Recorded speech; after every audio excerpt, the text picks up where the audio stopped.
against the world, baby. My direction. Nick is a troubled young man. Be my guide. He is the single best thing that's happened to me since my mom. I walk through the storm. Can't you just be happy for me? Everything is always about Whitney. I can never sing as well as you. I can never be the superstar. You are the most beautiful thing I have ever made. I have to carry on my mom's legacy.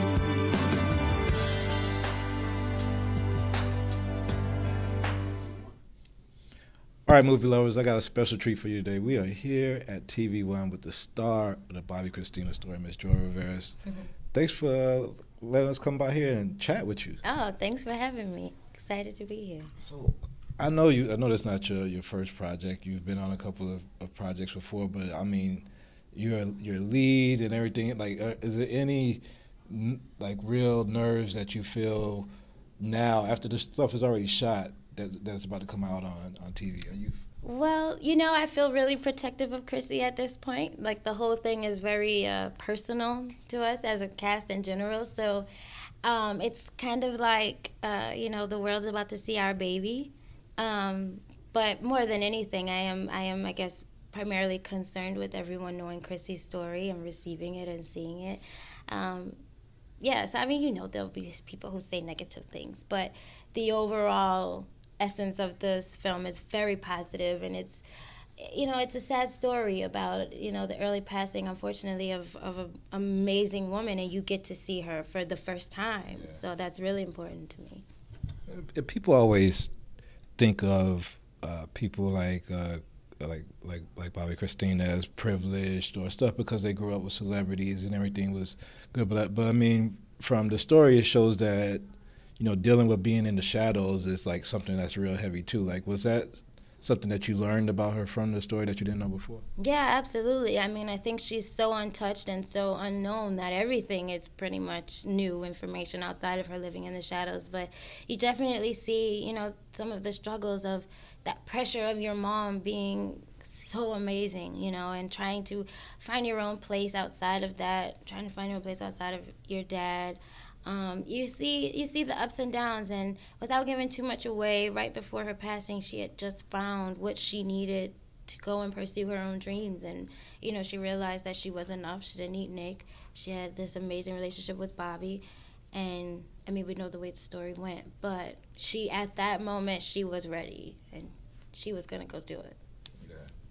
So, I mean, it seems just from talking to you that you're, like, really emotionally attached to this character. Like how long was the shoot, and how did you, like, when it was the last day and was Martini shot and cut, like, how did you deal with that, like, that it's over and you're, like, as far as you just playing the character at that moment is over? Was that hard at that moment also? Yes, it was really hard because actually our last scene was one of our heavier ones. It's a scene with Demetria and I where Chrissy and Whitney, it's a bathroom scene. They're having a really, really intense moment without giving it away, where Chrissy nearly drowns, and so Whitney's trying to save her. And it was like, all right, wrapped, we're cut. And I was on a plane within a couple hours, like that morning.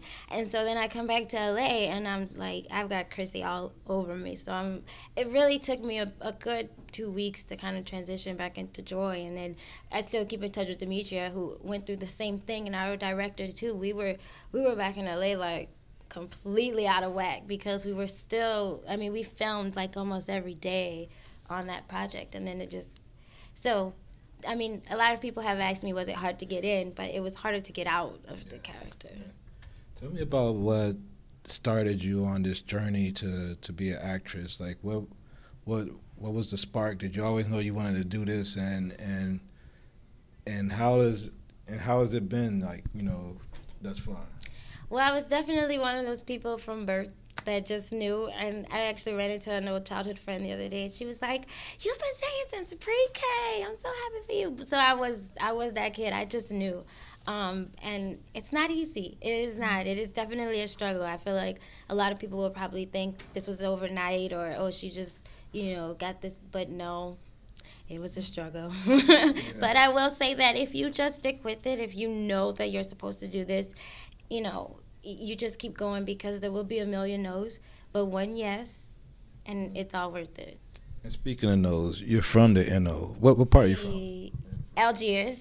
Okay, so she from the West Bank over. How do you know? Come on, man. She said, "How do I know?"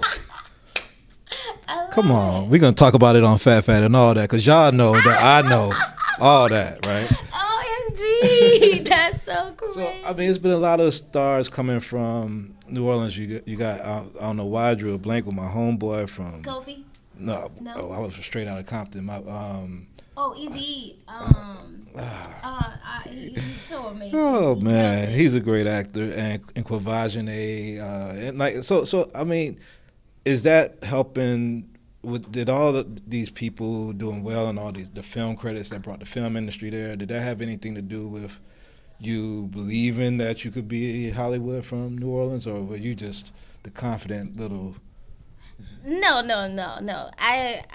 I do think though that New Orleans is such a rare and beautiful place that I think if it's very nurturing for creative types and artistic types. It's just, I mean, they encourage you to be who you are, eat good while doing it. We're gonna call you baby and love you through it. So maybe that's why so many successful artists are coming from New Orleans. I'm just so proud to have been from there. But I mean, all kind of people are inspirational. No, I wasn't just like I'm all that. No. Yeah, I know you was. So all right. So before we go, you gotta tell us what's coming up next for you besides this major picture on October 8th that everybody's gonna check out. And so, I mean, I don't know exactly what's next yet. I have a few things that we can't really talk about, but I did just sign with a new management company with Mainstay Entertainment, so that's huge, and a new agency and a new publicist. But I will say that the things I've been reading for lately are like starring projects of pilots and movies, and they're for women of color. So that's really, really exciting and encouraging that there are a lot more roles for us out there now. So I'm excited. all right, so y'all gonna get to check out a lot more of her after our wow about her delivery of this character and this story that none of us really know about. I mean, real quick tidbit, because we're Black Tree TV and we're usually on the end of the carpet. We was on the last carpet and we got Bobbi and Whitney right before the night, like 2 nights before the Grammys at an event. It's like the last of them together, like it. So I feel connected to them, and not even knowing them like that. Mm-hmm. So but I don't know the story, and I'm glad that you was able to deliver it in this character so that people could find out. I mean, you cure the curiosity. We'll be looking forward to seeing you and everything you got going on in the future. Thanks for the time. Thanks for having me. I'm excited. All right, movie lovers, TVOne, the Bobbi Kristina story coming out this Sunday. Y'all check it out. And y'all just keep on following her because she's going to keep going. All right. Thanks.